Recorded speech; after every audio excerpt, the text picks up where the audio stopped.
to the second episode of Country Story People podcast. I'm your host David Salomon, Sal for short. Today we're talking about the stories and experiences behind the upcoming exhibition by the same name. The theme of this episode centres around the word Wubu, which means country in Kuku. John shares a personal journey with us and how a trip to Canada played a pivotal role in his work and life. As he delves into the inspiration behind the exhibition, he highlights the importance of the connection between First Peoples and their land, and how it shapes their identity and culture. But first we're going to catch up with what's been happening on the language learning front up in Mossman.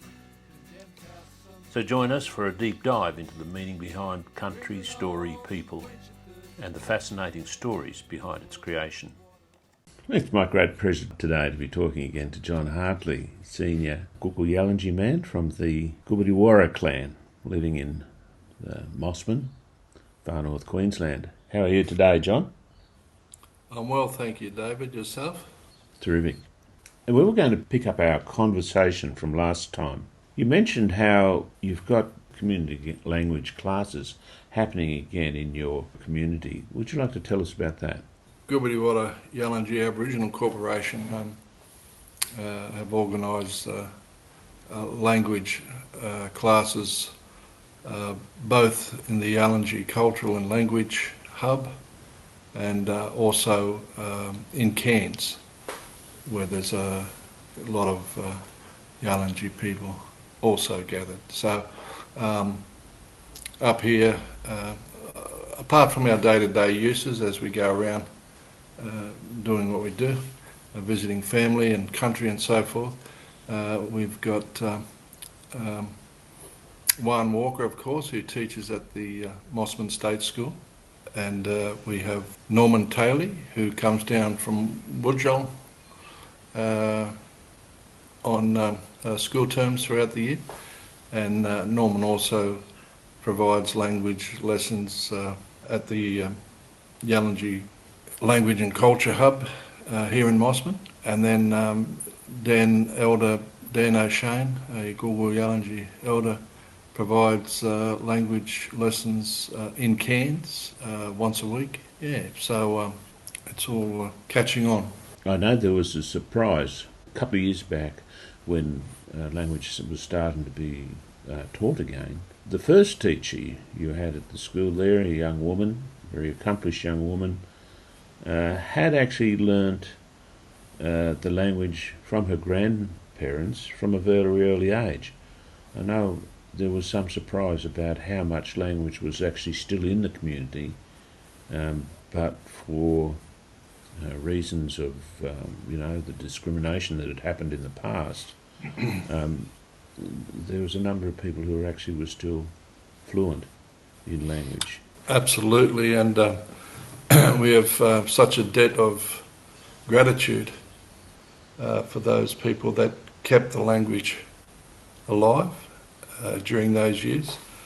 In the early years, of course, many of our people were herded into different missions across North Queensland, and also as far away as Yarrabah and Palm Island and Woorabinda and so forth. And of course, language was forbidden to be spoken within those missions, under the threat of punishment, and of possibly being sent away. Yet, what was happening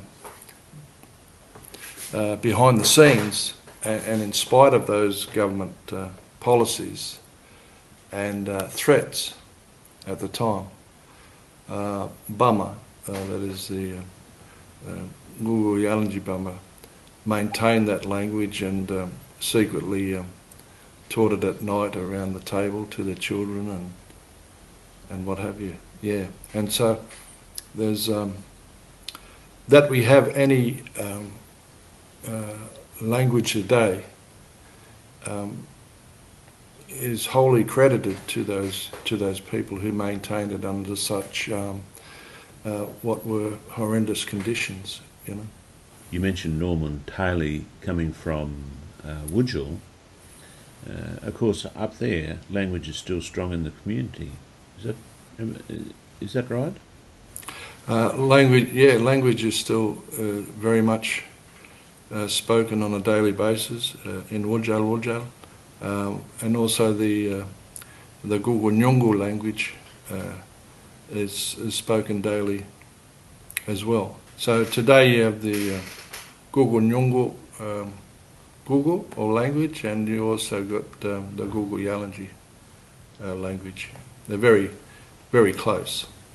So that's still spoken, and of course Norman has worked, I think, most of his life to keep that language alive within the local school there in Wujal. There's something I heard that is said very often by senior First Nations people around the country about everything comes out of country. Can you perhaps tell us what is meant by that? I've heard said, that Chukupa, this is in Central Australia, Chukupa comes out of country, culture comes out of country, and of course we're all born from this country as well. But would you like to talk to that, everything coming out of country? So we're starting off with the small questions early. Straight into it. Okay. In the Yalanji, Kuku we say Nujagura, which has the same meaning as Jukurpa. Everywhere people have a different name for that same meaning. Jukurpa talks to the creative period. It talks to our stories, our LORE, our LAW laws, and our values, beliefs, and practices. In the Bama way, Aboriginal way, or human being way,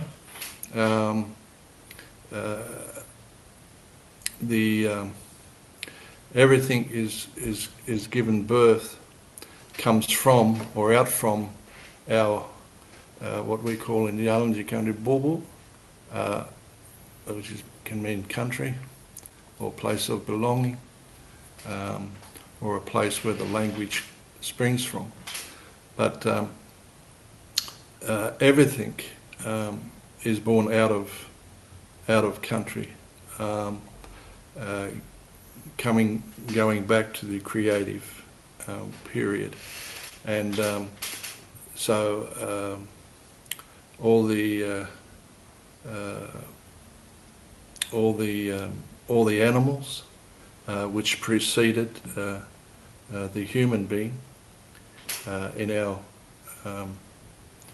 worldview, and from which human beings are related to. Today people call them totemic ancestors or totemic relations.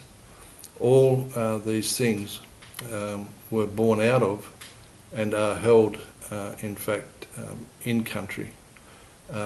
Even we have places within Yalanji country that hold baby spirits, and through a certain process or mechanism, these baby spirits travel from that particular spirit centre out into the country in various directions. So everything in Aboriginal worldview spring out from country, live within the pattern of country, and at some point we return back into country. And so our springing from our Ngurjagura, our values, our beliefs and practices are expressed through story, through song, and through dance. So they're not simply beliefs as such.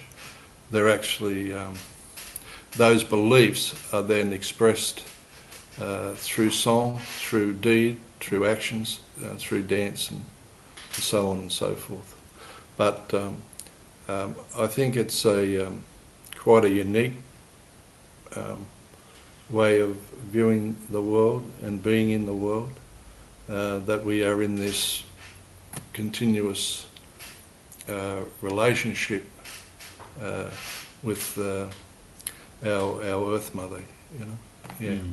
Yes, that's very helpful. So grounded. I was looking at dreaming stories, and they were being compared to, though they're quite different, to European stories or fairy tales. But whereas in the European story, the people in the story live happily ever after, there's a different kind of ending that goes with a First Nations story. And it's always about going back to country as being the way that the story ends.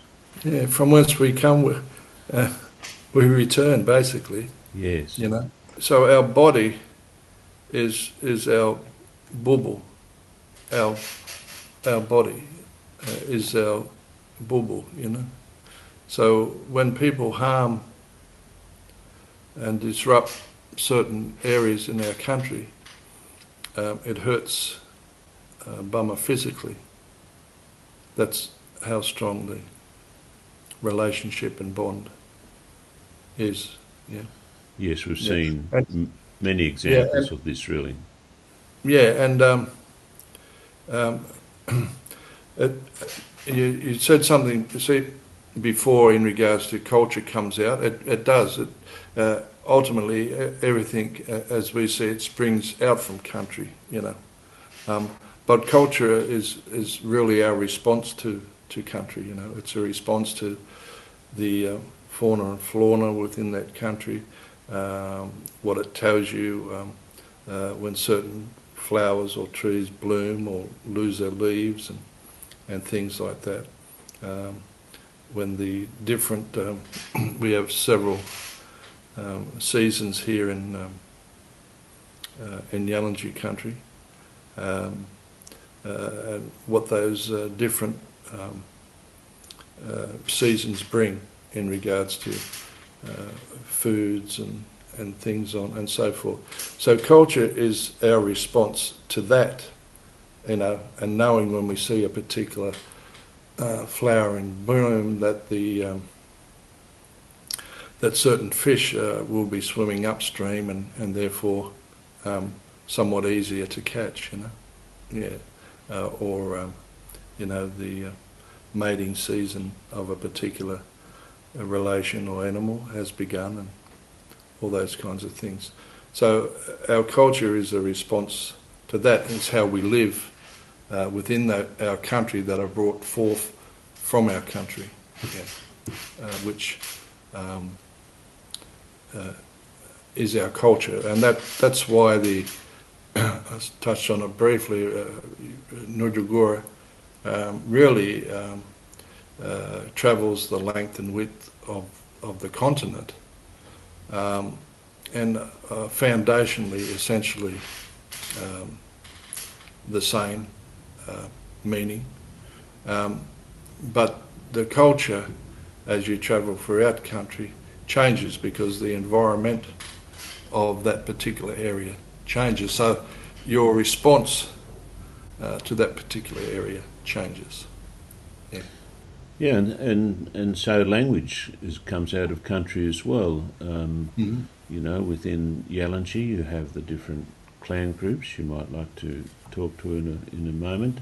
But I'm also thinking of that map of Australian languages and how that map actually can be placed over the river systems, so that each language you can see is actually physically associated with a particular watershed usually, so that you know, the particular physical environment is associated with a particular language as well.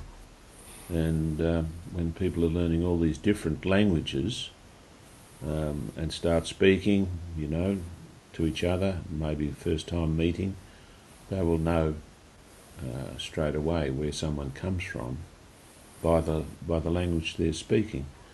But back to Yalanji, you have a number of clan groups covering different country there. Would you like to just mention the clan system?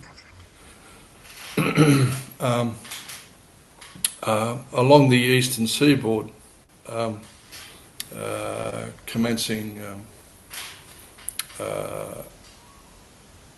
to the north in Yalanji country. So, broadly speaking, Yalanji country along the eastern seaboard commences from the Mowbray River to the north up to the Annan River, and particular areas around there.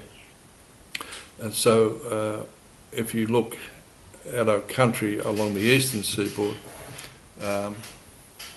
we have the Gunnawara. Well, initially you've got the Burrawara, and from there it spreads out to the Gunnawara, to the Jalanji Wara, to the Julay Wara, and down south where I'm situated, to the Gubidi Wara, which spread throughout the eastern seaboard. The whole of the Yalanji nation, however, as I mentioned, from the eastern seaboard, from the Mowbray to the Annan, then it heads west inland as far as Chiligo, comes down near Mariba, coming back down the ranges and so on and so forth, returning again back to the Mowbray.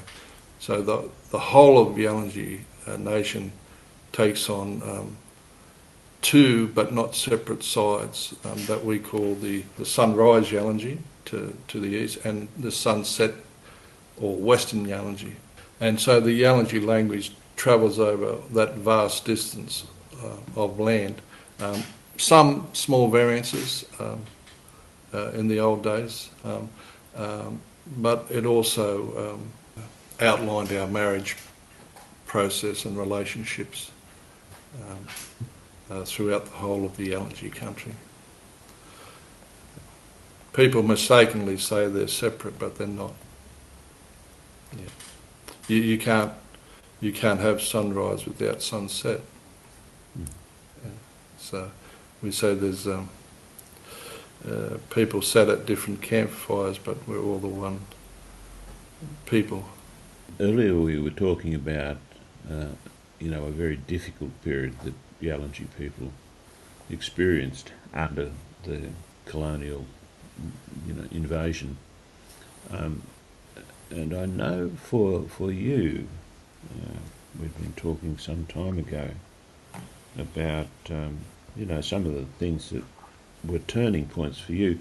I know that one was your trip to Canada some years back, and I had the privilege of going through some early tapes of you working in Adelaide. I remember at one stage you were saying how you had no desire to travel overseas and see different places at all. So I'd just like to start this conversation about your time in Canada, about what was it that made you change your mind? What happened was I was somewhat partial to a drink in my younger day, more than partial, I would say. I was highly addicted to it, put it that way. I don't like to use certain terms that refer to people as alcoholics and things like that. I don't think we were born that way, I think we become those things, or we indulge in those things for various reasons. Some people can indulge it for enjoyment and keep it at a good level. I certainly wasn't one of those.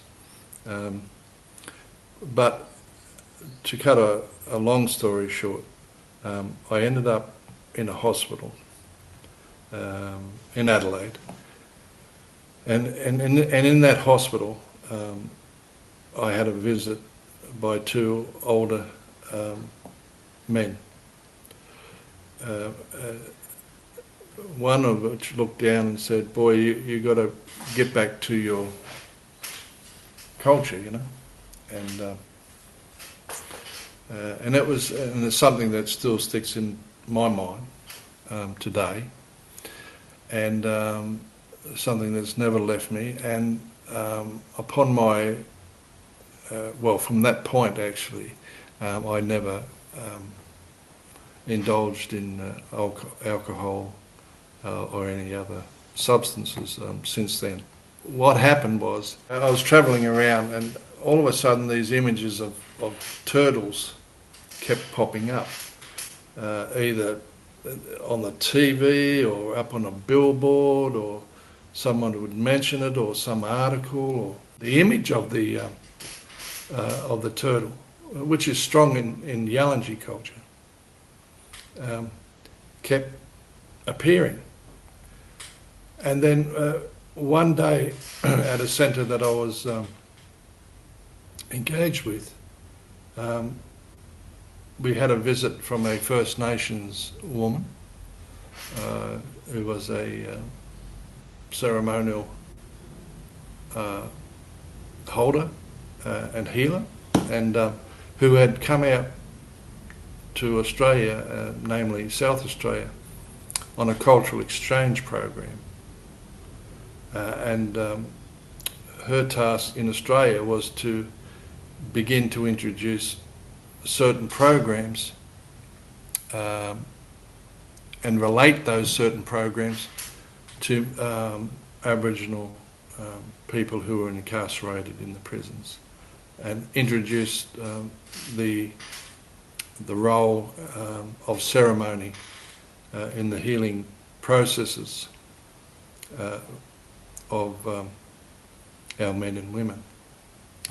And so sitting there, I noticed that this woman, who I come to know as Vicky Whaler, was wearing a brooch, a turtle brooch, had to be, of course. And I thought, oh, okay. And I sort of thought, oh, I must be meant to meet this person. So I got to know Vicky a little more, and to learn her name in Cree meant Turtle Woman. And Vicky invited me to Canada to go over there through the ceremonial periods and immerse myself in the sweat lodges, the sun dances, and the culture of First Nations Cree, but also to visit prisons and talk to men who were going through the programs that were culturally centred and developed by First Nations people to assist in the healing process of First Nations men and women over there. And what I learnt there was the absolute central importance of culture, language,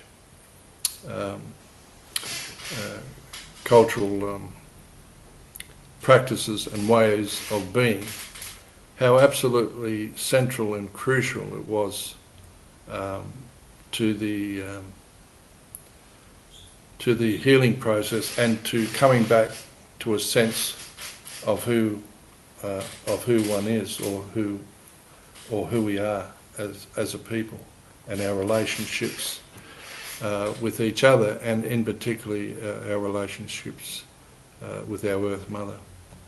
And in some ways there's no other there's no other alternative. The idea of trying to, bring jobs and housing and education is all well and good and necessary in this day and age. But there's a sense that it's not enough, that all these attempts at closing the gap, as they say, isn't going to be effective or hasn't been effective if there isn't a cultural, component to that, or if it's not coming from culture.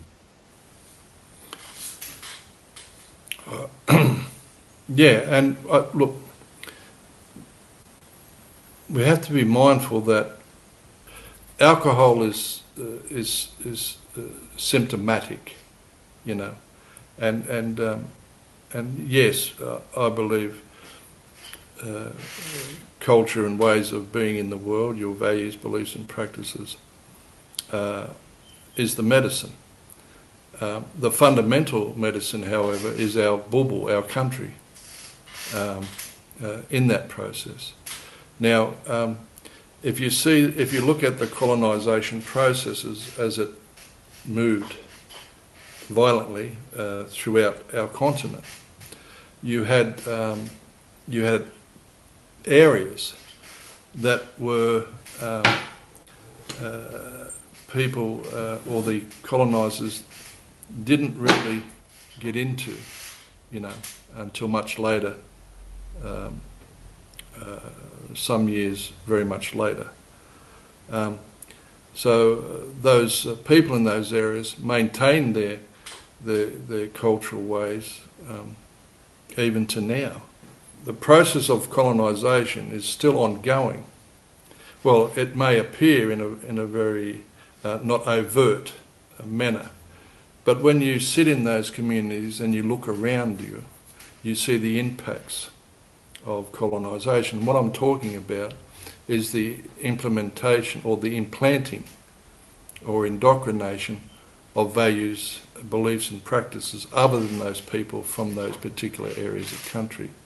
And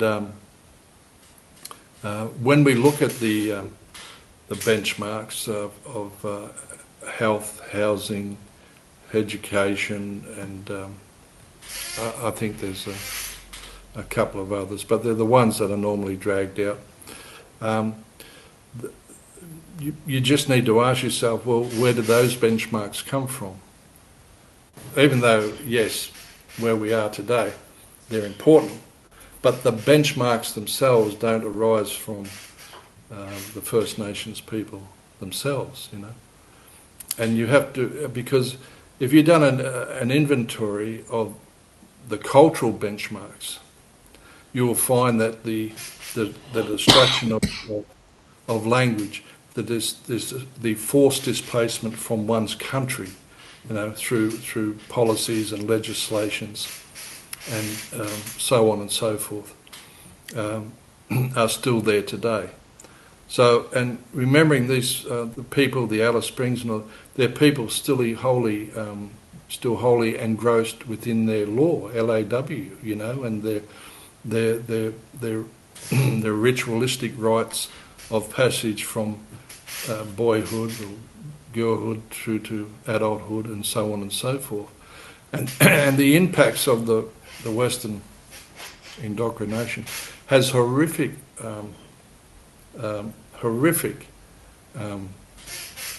impacts on First Nations people individually and communities as a whole.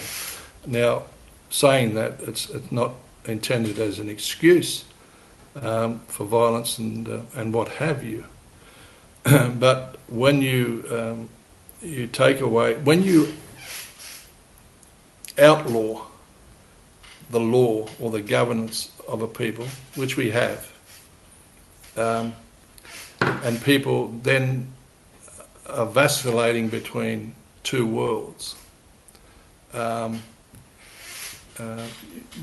They say it can bring about a sense of anomie, or a sense that you don't know where you belong or where you stand. We just say, without your culture, without your law, without your language, you're floating, your feet aren't grounded into the bulbul or into your country. So it's very simplistic for politicians and news reporters to say that alcohol is a problem. Indeed it is. However, it's symptomatic of a disease that began to spread throughout the country some 230 plus years ago. And in order to address that intergenerational impacts of colonisation, then the resources must also coincide with the desire to actually address it. Otherwise they just become band-aid solutions, and it must be addressed from the clan to the nation and so on and so forth. It can't be something that's continually imposed upon First Nations people, because we do have the answers, we know what the answers are, and we in fact have the tools to address that, but we're often thwarted or ignored when trying to apply those, when trying to apply that antidote, of culture and values, beliefs and practices. Yeah. Yes, there's an irony there that, from a white fella administrative level, the idea that the solution to the problems caused by colonisation is more colonisation. Sort of effectively, that's what it comes down to, isn't it? Mm-hmm. And there's a great need for everyone, really, to become more knowledgeable about the culture and stories and of this country, if we're going to come to terms with any of the challenges that have arisen, in the last 200 years. Oh yeah, I think so. I think, and alcohol is not an Aboriginal story, and and therefore, and it never was, So, generally in the story, you'll also learn how to address aspects within that story that,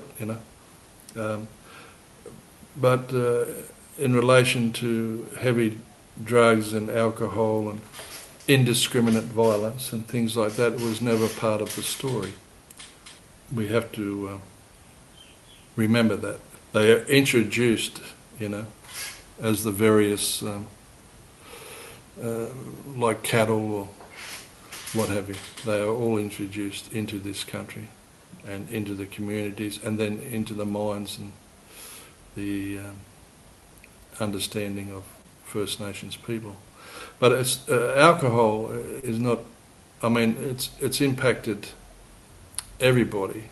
You go anywhere in Australia and small towns in particular, you have hotels on every corner that are filled with Waibo or non-Aboriginal people any day of the week, and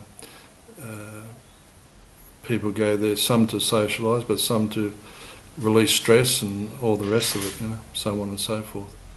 But it's not just a First Nations story, though the impact of it is somewhat horrific. Yes, I know the conversation on the TV last night was about the relationship that Australians have with alcohol, particularly Australian males, and how it's sort of seen as you're not proper Australian. It's like you're a traitor to Australia if you're not a drinker, in the pubs and so on. And it always struck me as odd where I grew up in the southern Darling Downs in Queensland, a little town that is now just corner shop and petrol bowser, there was gold discovered there at one time. There wasn't a lot of it. It was just before gold was discovered up your way. But the town had 21 pubs at that time, you know, and it seems that alcohol is actually one of the tools of the colonial process. You know, it's like you can't imagine it happening as it did without alcohol, and going right back to rum corps, really. I was just going to say, the first currency. Yeah. You know, well, when I say the first currency, introduced currency, as you just pointed out, it was rum, alcohol. So that might give us a little bit of a hint. Yes. We need to do a bit better. And just linking back now to your time in Canada, I remember a story that you were telling at one time. I remember hearing a story at one time where you went out to talk with the old men in Canada, and they had similar, you know, problems with alcohol in their community, and they were able to turn it around. Can you tell us about that? Well, okay. I had the good fortune to meet a number of elders through our travels throughout Canada. Well, it's the same process of colonisation. From the beginning, questions who you are, where you belong, and your right to be there. And that if you wanted to get along, then you had to speak like us, dress like us, and do as we do, and do as you're told. Now, and the colonisation is not a random act. It is a means of dominating, subjugating, and stealing other people's country, First Nations people's country, across the globe. And there's a method to it, you know, from the outright slaughter and mass murder of people, to the segregation of people, to the separation from their home country, to reserves or outstations or what have you. And then there's the institutionalisation process where in Canada, of course, you had the reservation schools or the boarding schools, which are still uncovering horrific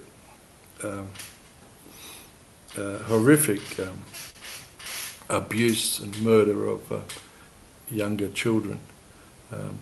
And so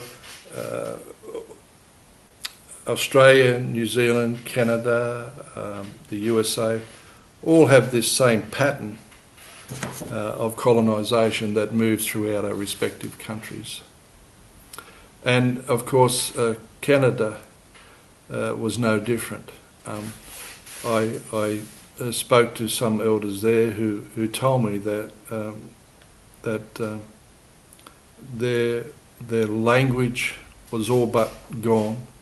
Their ceremonies were all but gone in a particular area. I'm talking about in Alberta. And alcohol, violence, the same pattern that we see here was very much rife throughout the communities.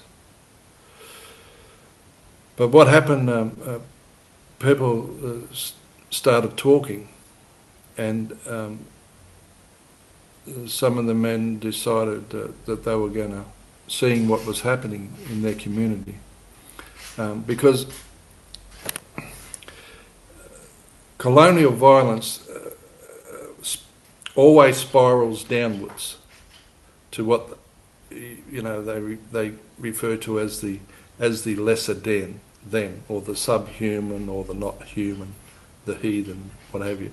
So colonial violence always spirals downwards to the point where the First Nations people ourselves take on that mindset and then reproduce that violence against each other, what some people today call lateral violence. So this spiralling down of colonial violence within communities was happening, and the result of that was rampant alcoholism, loss of language, loss of respect and relationships, and all those kinds of patterns that we still see playing out today. But to get back to the point, once these men sobered up, and they had to sober up in order to see clearly what was happening around them, even though they knew it. But what they decided was they needed to bring back the language, first language of that country, and the ceremonial ways, i.e. the values, beliefs and practices of those people. Now, in order to do that, to address that colonial violence and the breakdown of one's own cultural ways of being in the world, they had to go out to different areas of their country to learn from those elders that still held those rituals and ceremonies and what have you.